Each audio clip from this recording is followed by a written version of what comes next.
छाँव में हो, पलकों की छाँव में। माँ, हमने भी आज वट सावित्री का व्रत रखा है। करण के सामने व्रत के बारे में कोई बात मत करना।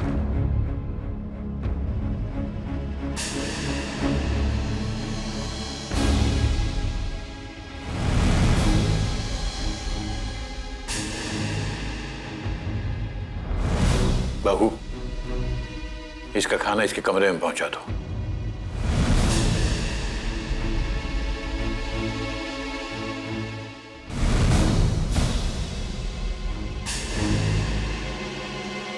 सॉरी दादाजी, वो मैं मुझे तुमसे कोई बात नहीं करनी है करण। बात नहीं करनी तो डांट ही दीजिए। मैं जानता हूं मुझसे गलती हुई है कि मैं किसी से बिना पूछे सुमन को अपने साथ ले गया और फिर मैंने शराब भी पी ली।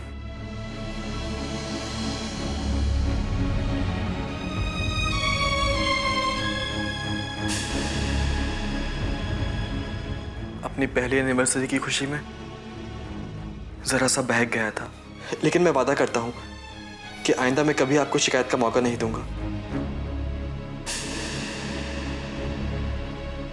करण, बात तुम्हारे माफी मांगने या शिकायत का मौका देने की नहीं है। बात है तुम्हारे संस्कारों के भूल जाने की। ये घर हमारा घर ही नहीं है, हमारा मंदिर भी है ये, और इस मंदिर में कोई अपने बहके कदमों से कदम रखे ये मुझे मंजूर नहीं है।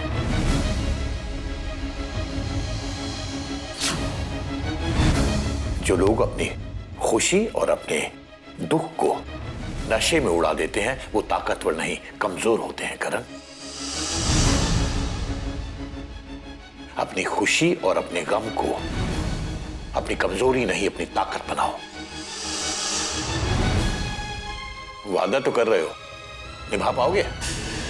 हाँ दादाजी, मैं अपना वादा जरूर निभाऊंगा। इसे थाली दो सुमन।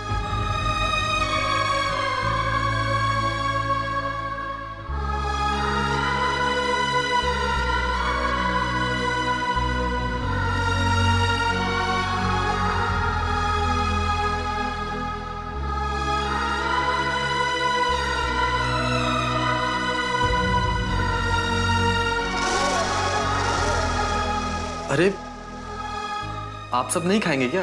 बेटा, तुम खाना खा लो, हम लोग बाद में खाएंगे।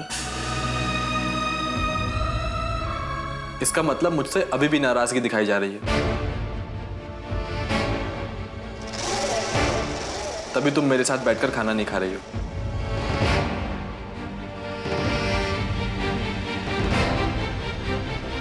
सुमन प्लीज, आई एम सॉरी। मैंने कल जो कुछ भी किया उसके लिए मुझे माफ कर दो।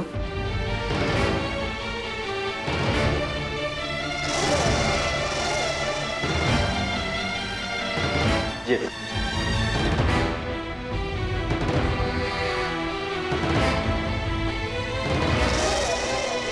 देखो, अगर तुम नहीं खाओगी तो मुझे लगेगा तुमने मुझे अभी माफ नहीं किया।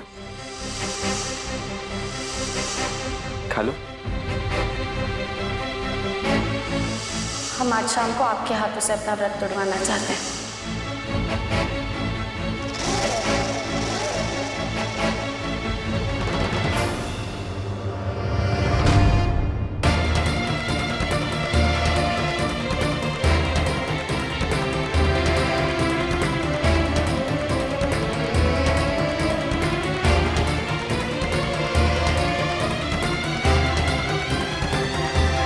माँ, अपनी बहू से कह दीजिए अगर ये खाना नहीं खाएगी तो मैं भी नहीं खाऊंगा। सुमन खाना नहीं खाएगी।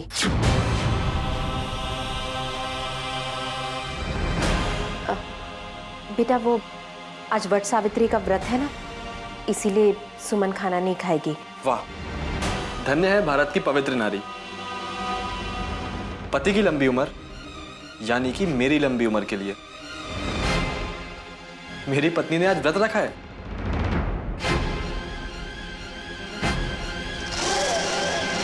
हाँ करण, जैसे सावित्री ने यमराज से अपने पति के प्राण मांग लिए थे ना, बस वैसे ही सुमन के प्यार की वजह से तुम आज मौत को भी मात दे आए।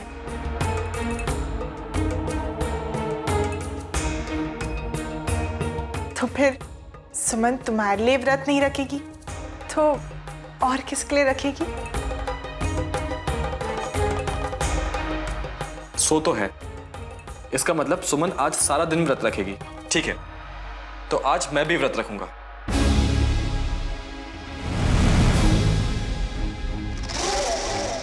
पति पत्नी तो सुख दुख के साथी होते हैं ना, तो व्रत के क्यों नहीं? करण बेटा, आज मेरी तबीयत थोड़ा ठीक नहीं है, तो तुम ऑफिस चले जाओगे कार्तिक के साथ? ठीक है दादाजी, मैं भैया के साथ ऑफिस जरूर जाऊंगा। वैसे भी बड़े भाई की मदद करना छोटे भाई का फर्ज भी है और धर्म भी। जैसे इन्होंने मेरी मदद की, वैसे ही मैं भी इनकी मदद जरूर करूंगा।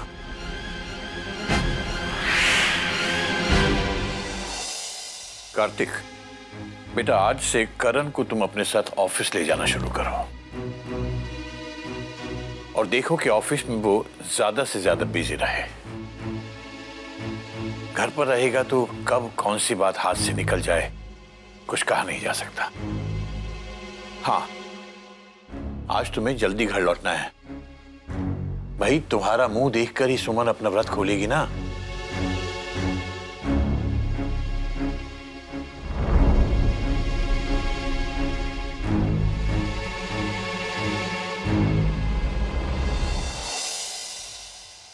भूख के मारे तो हमारी जान ही निकल गई। ये करण ना, इसके सामने भला बनने के चक्कर में हमने तो नाश्ता ही नहीं किया सुबह से। पर बेचारी सुमन, उसने एक नहीं दो पतियों के लिए व्रत रखा है। देखना तो अब ये है कि सुमन अपना व्रत किसके साथ तोड़ती है। हम ये सब क्यों सोच रहे हैं?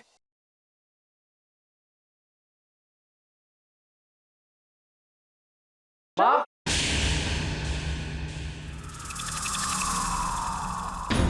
करण, इसे भी अभी आना था।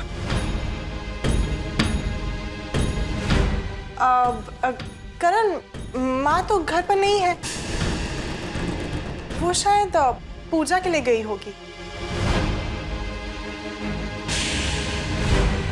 अब ये नाश्ता हम देव चाचा के लिए ले जा रहे थे। वैसे भी उन्होंने थोड़ी ना तुम्हारी तरह किसी के लिए व्रत रखा है। माँ से कोई काम था क्या? नहीं, माँ से मैं ये कहने आया था कि मैं ऑफिस जा रहा हूँ। अब करण, तुम आज कार्तिक जी के साथ ऑफिस जा रहे हो ना, तो आज उन्हें जरा जल्दी ले आओगे अपने साथ। वो क्या है ना, हम आज उनके हाथों से पानी का घूंट पीकर ही व्रत तोड़ना चाहते हैं। अभी आप चिंता मत कीजिए, भैया आपके लिए वक्त पर आ जाएंगे। ठीक है।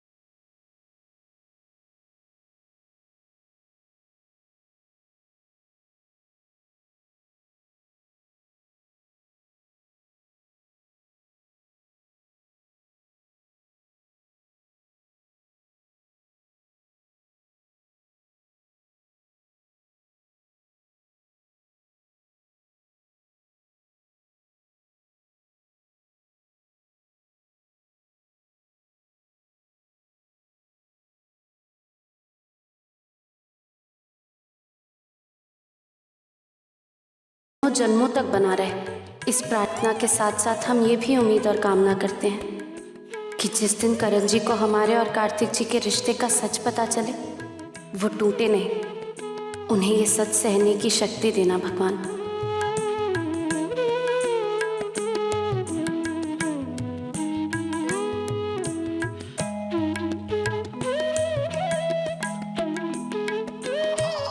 सुमन, जरा हम भी तो सुने कि आखिर भगवान से तुमने किसके लिए प्रार्थना की?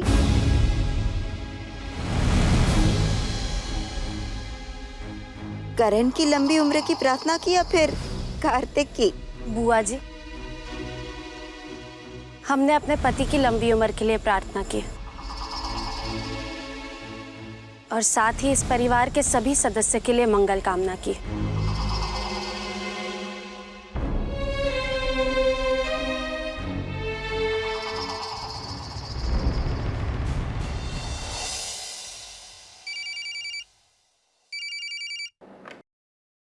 हेलो कार्तिक, तुम अभी तक ऑफिस से निकले नहीं? नहीं दादाजी, मैं बस निकल ही रहा हूँ। जल्दी आ जाओ बेटा, तुम्हें करण के आने से पहले घर पहुंचना है, क्योंकि सुमन का व्रत तुम्हारे आने के बाद ही खुलेगा। जल्दी आ जाओ। हाँ जानता हूँ, मैं यहाँ करण को किसी काम में बिजी करके जल्दी घर आ जाऊँगा।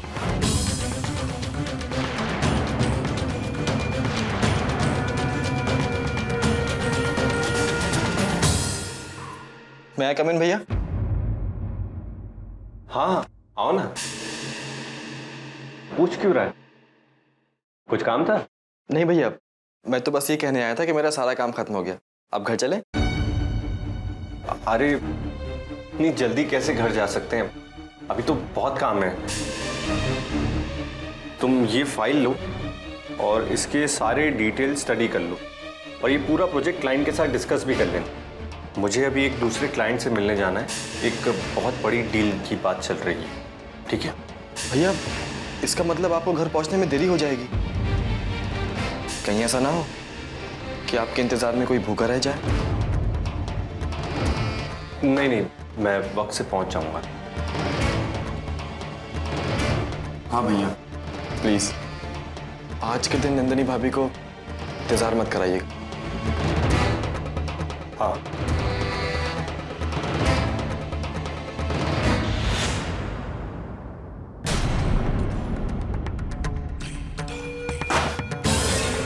साफ साफ क्यों नहीं कहा कि सुमन से मिलने जा रहे हैं? ये थी वट सावित्री की कथा।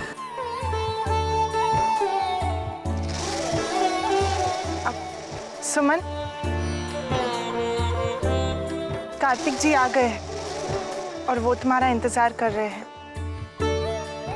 बेटा जाओ, कार्तिक के हाथों से अपना व्रत तोड़ ले। जी माँ।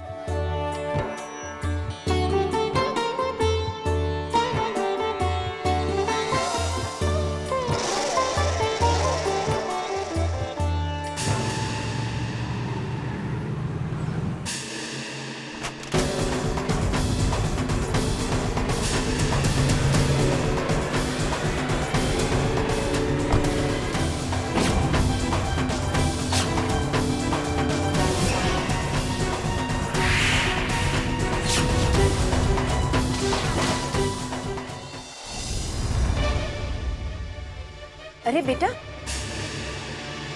बेटा तू यहाँ? सुमन का व्रत तोड़ने का वक्त हो रहा था ना, तो कैसे नहीं आता? सुमन बेटा आती होगी, अंदर गई है पूजा की सामग्री लेने। तो ठीक है ना माँ, मैं उससे अंदर जाके मिल लेता हूँ। नहीं नहीं रुको, वो बस आ रही है। मैं उसे बुला कर लाती हूँ, तुम यहाँ बैठो। हाँ माँ, आप यहीं रुकिए, हम सुमन को बुला कर लाते हैं।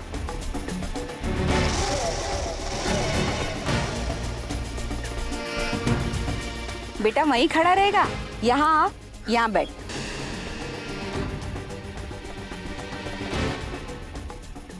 बैठ।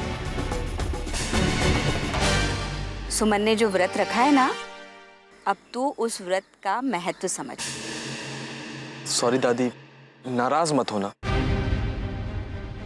मैं भैया को बिना बताए घर आ गया, उन्हें किसी जरूरी मीटिंग के लिए जाना था। अच्छा, उनका फोन आया? उन्होंने बताया कि वो कब तक आ रहे हैं? नहीं।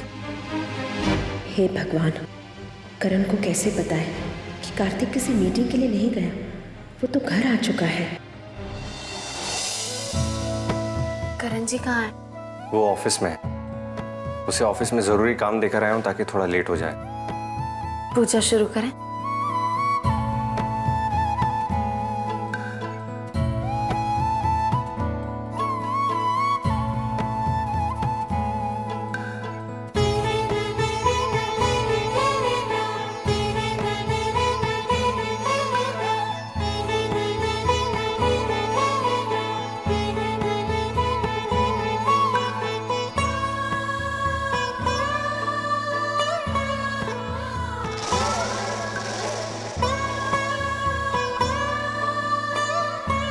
आप हमें देखते ही रहेंगे या सिंदूर भी लगाएंगे?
इस तरह सावित्री के सतीत्व की जीत हुई। वो यमराज से अपने पति के प्राण वापस ले आई और उसने अपने स्त्री धर्म का पालन किया। तो दादी, इस कहानी का सार ये है कि पत्नी का धर्म यही है कि वो अपने पति की छाया बनकर रहे, पति की आखिरी सांस तक ही नहीं बल्कि हर जन्म में उसका साथ निभाए। पत्नी का अस्तित्व, उसका वजूद तो पति से ही है ना।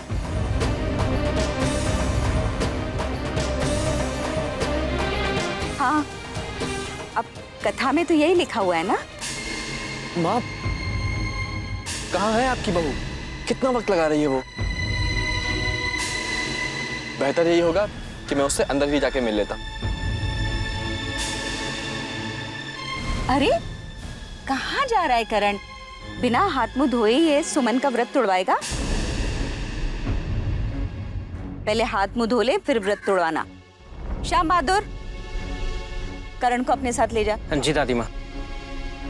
तू जा।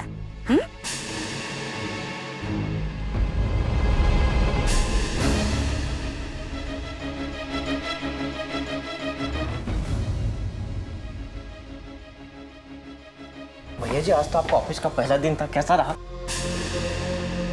सब लोग आपको देख के बहुत खुश हुए होंगे ना? आप जल्दी से हाथ मुंह धो लीजिए, उसके बाद फिर हम क्या करेंगे कि आपकी पसंद की खीर बनाइए। अरे श्याम बहादुर, मैं अपना मोबाइल तो बाहर ही भुलाया। तुम चलो, मैं अपना फोन लेकर आता हूँ। हम ले आते हैं भैया जी। अरे भैया जी, हम फोन ले आते हैं आपका।